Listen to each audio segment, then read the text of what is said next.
Hey there guys, Mike Cooper here. This one is for the ladies. I just want to throw that. It's for the ladies. Listen, what I want to talk about today is, and maybe not just the ladies, but because there's quite a few entrepreneurial women out there as well. But what I want to talk about is how you can deal with your man who may be an entrepreneur. Now, I'm not claiming to be an entrepreneur. I've read Elon Musk, Richard Branson, Bill Gates. If you read all their biographies, they talk about what they put their wives through and how challenging it is for their wives. So, as much as this is for the ladies, it also could be for the guys out there who have an entrepreneurial woman in their life. And that woman may be out there driving, she may be crushing it, maybe pushing goals, creating big things, creating change. And guys, you're gonna have to learn how to deal with that as well. So, here's my take on it. And I'm going to put a little bit of personal experience on there because this is how I sort of operate as well. And the most important thing you can do is not try to change them. Don't try to change them. Just let them be who they are, love them and accept them for how they come to you, because how they came to you was brilliant and is exactly what you need. But sometimes it grates on us. Don't try and change them, and also don't pull them down for what others may perceive as their idiosyncrasies or their flaws. Because you'll find most entrepreneurs, this is them, okay? They suffer from target fixation, they've got ADHD, they've got OCD, and they've got extreme versions of that. And they get an idea in their head, and half the time it just falls out. You know, it's not even a concept yet, it just runs and it's out, and they own it. And that freaks everyone out because there's no common sense behind it yet. But you need to let it incubate, and it will come in and form something brilliant.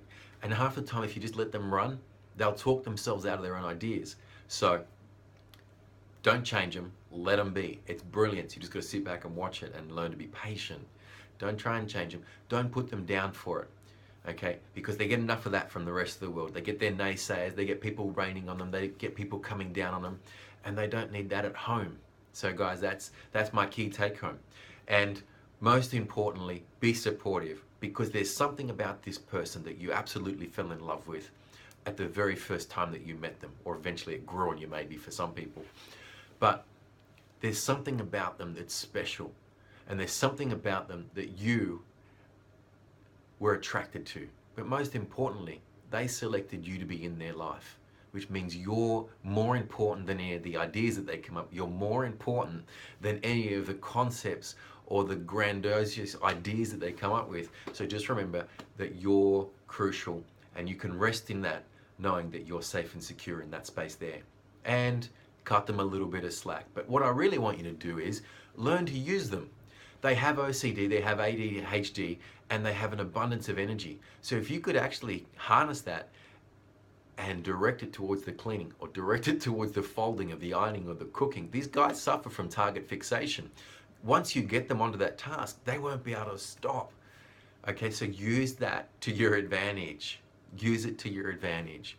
Now, from all the books I've read, working with and living with an entrepreneur is very challenging and very difficult. I get it. But you're the saint who puts up with them. You're the one who's great that puts up with them. But you'll also understand them better than anyone else.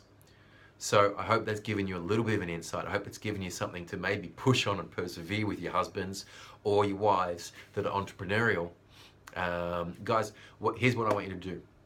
Okay, I want to work with people who live full and live with passion and purpose. And I want to work with people who live and want to live financially free. So if that's you and you're willing and someone who wants to take action, what I want you to do is go to my website, michaelcooper.com.au.